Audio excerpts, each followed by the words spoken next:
Hi, my name is Gary Miranda, I'm a voiceover, and I've been a keen gamer for pretty much my whole life. There are a lot of different styles of voiceover used in video games. It's our job as voiceovers to be able to identify what a casting director or client is after in a casting call, but it's sometimes difficult to know what the tone of the game is going to be with the often limited information that we get, especially so if you're not familiar with the gaming industry. This is episode 1 of a series that aims to help familiarise non-gamers with video game voiceover. For non-gamers, your idea of video game voiceover might be... I see. You mean using your chaos control will...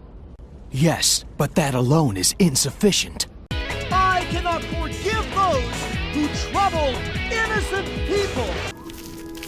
You got some skooma, eh? Right, buddy? How? To share?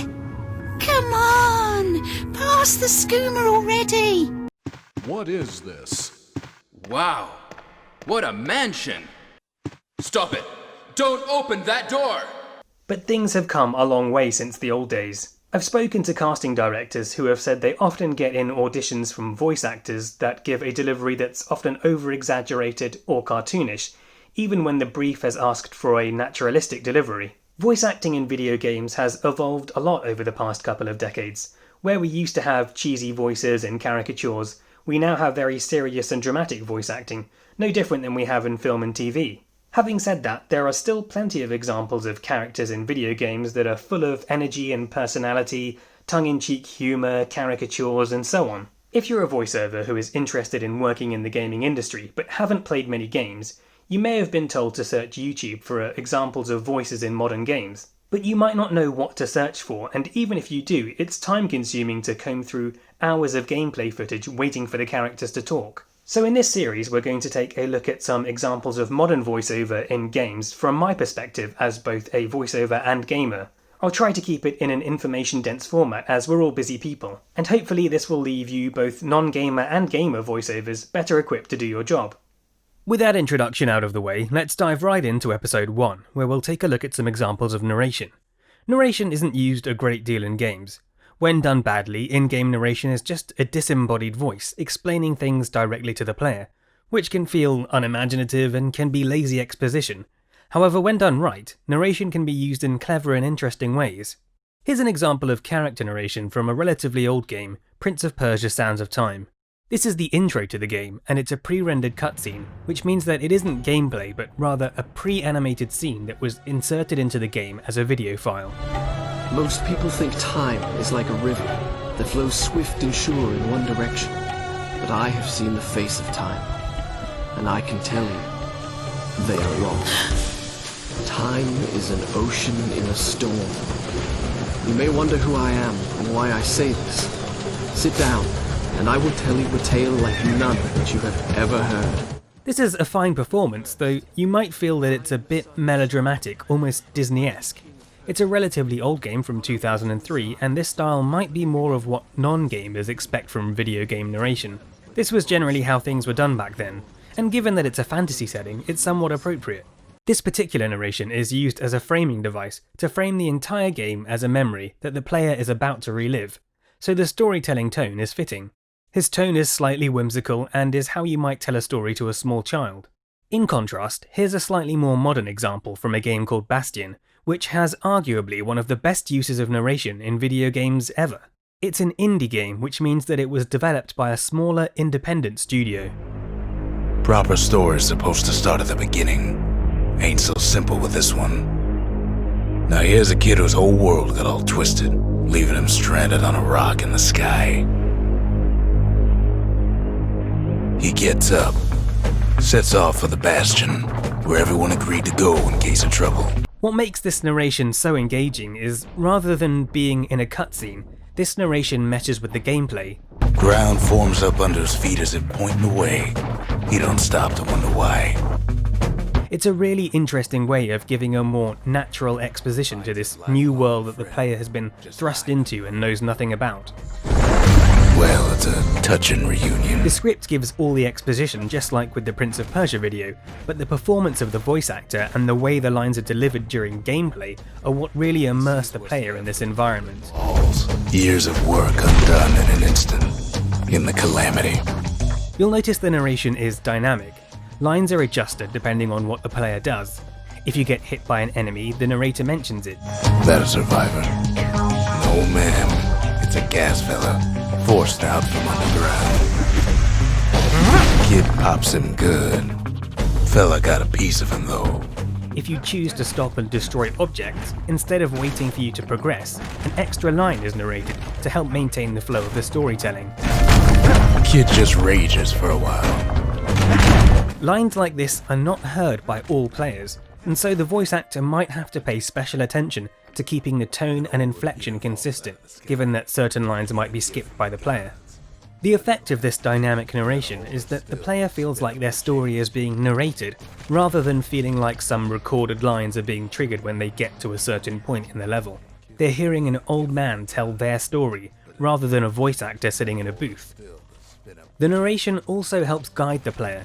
Here they're given both audio and visual prompts to interact with this fountain. Kid's worked up quite a thirst by now, so that fountain looks real inviting. And this is a much more immersive way of giving information to the player, rather than simply having a message pop up on screen to tell them what to do. The next game we're going to look at is Dear Esther, and it's another game developed by an indie studio.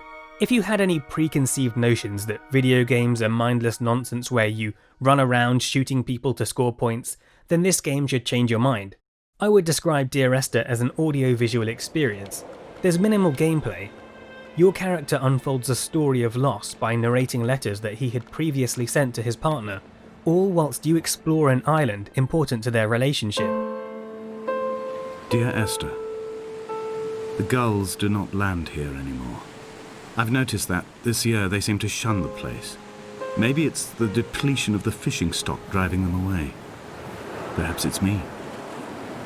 When he first landed here, Donnelly wrote that the herds were sickly and their shepherds the lowest of the miserable classes that populate these Hebridean islands. 300 years later, even they have departed. The style of this narration is no different to an audiobook. It's a very emotive performance by Nigel Carrington. Dear Esther, I met Paul. I made my own little pilgrimage.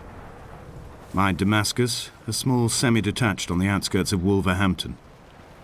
We drank coffee in his kitchen and tried to connect to one another.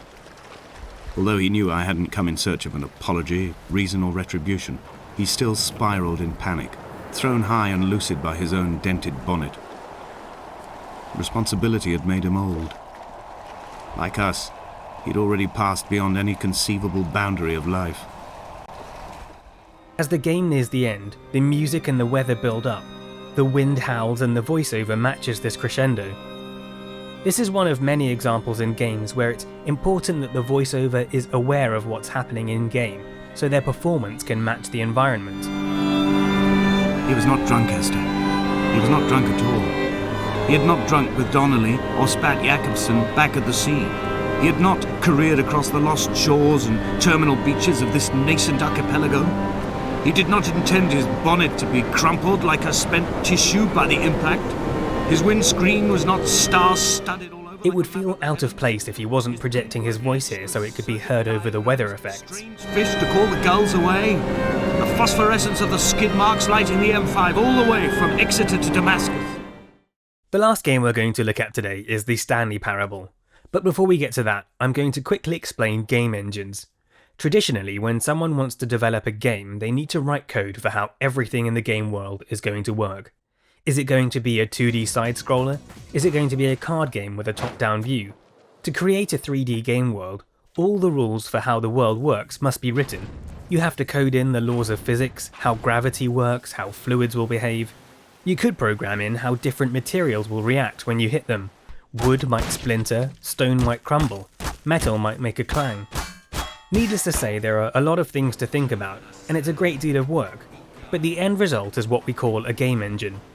Because it's so much work to create a game engine from scratch, development studios will usually reuse game engines for multiple games, or even license their engine to be used by other game developers.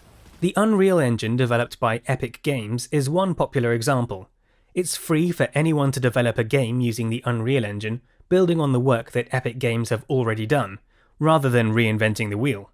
In return, Epic Games receive 5% royalty on any commercially sold game that uses their engine.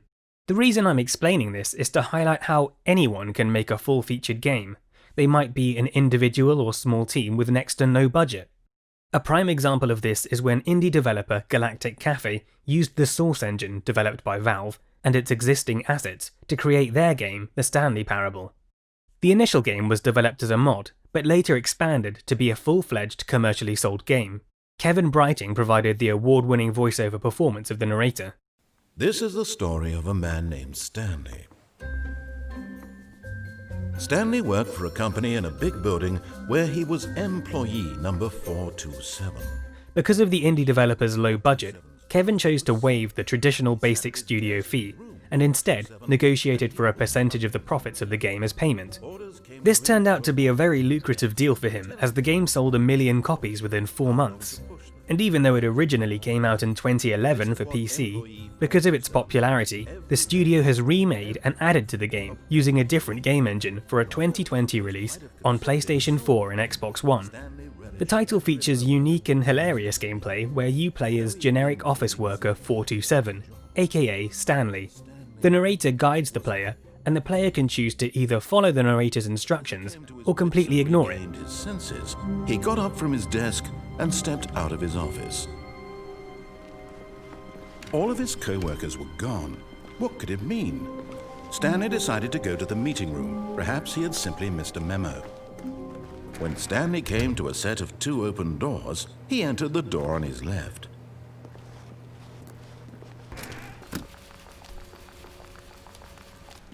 Yet there was not a single person here either. When Stanley came to a set of 2 open doors, he entered the door on his left. So I'm going to disobey this time. This was not the correct way to the meeting room, and Stanley knew it perfectly well. Perhaps he wanted to stop by the employee lounge first, just to admire it. Whilst it only takes about 20 minutes to reach the end of the game, it can be played multiple times, as there are dozens of branches the player can follow, and many different endings to be discovered, including one where if you continuously disobey the narrator, he gets so annoyed that he sends you to this room and makes you play a new game. In this game, the baby crawls left towards danger. You click the button to move him back to the right, and if he reaches the fire, you fail.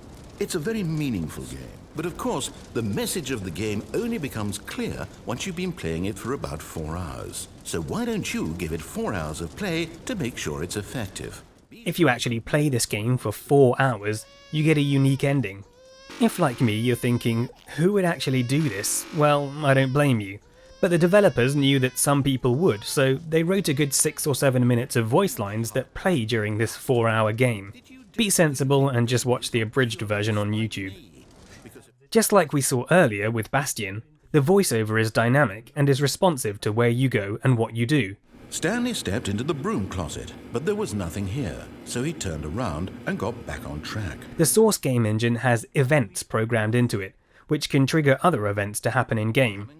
An example of an event could be a player crossing a certain point in the level, it could be their health dropping below a certain value, or even a sound effect or voice line being played. For the most part, we can see that voice lines are triggered when you reach a certain point in the level.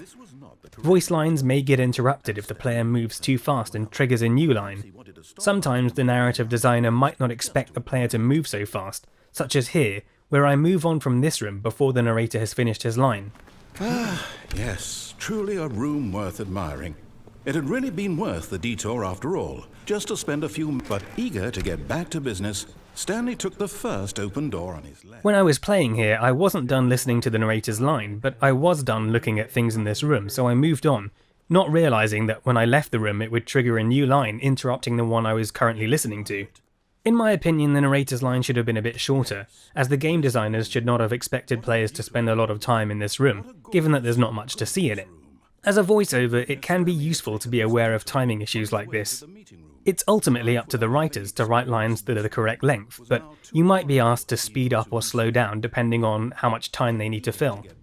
Other times it might be intentional for a line to be interrupted, such as here where I fall and die, and the narrator's line is interrupted by a new line. Stanley was so bad at following directions, it's incredible he wasn't fired years ago. Look, Stanley, I think perhaps we've gotten off on the wrong foot here. I'm not your enemy, really, I'm not. I realize that investing your trust in someone else can be difficult, but in his eagerness to prove that he is in control of the story and no one gets to tell him what to do, Stanley leapt from the platform and plunged to his death. Good job, Stanley. Everyone thinks you are very powerful. Because of the way this game can be played, there's no set order that a player will hear the script. Certain lines will be heard if you go through the left door, and others if you go through the right door. The voiceover must be careful to keep the quality of their voice and recording consistent. If you were to record all the lines for the left path first, and then hours later record lines for the right path, your voice might have become hoarse or your microphone might have been adjusted in that time. The danger here is that the player might notice a difference in the quality of the recording, and suddenly they're imagining a voice actor in a booth, and all immersion is broken. I spoke to Kevin about this, and he said voice consistency was a major problem, as the game was recorded over 3.5 years.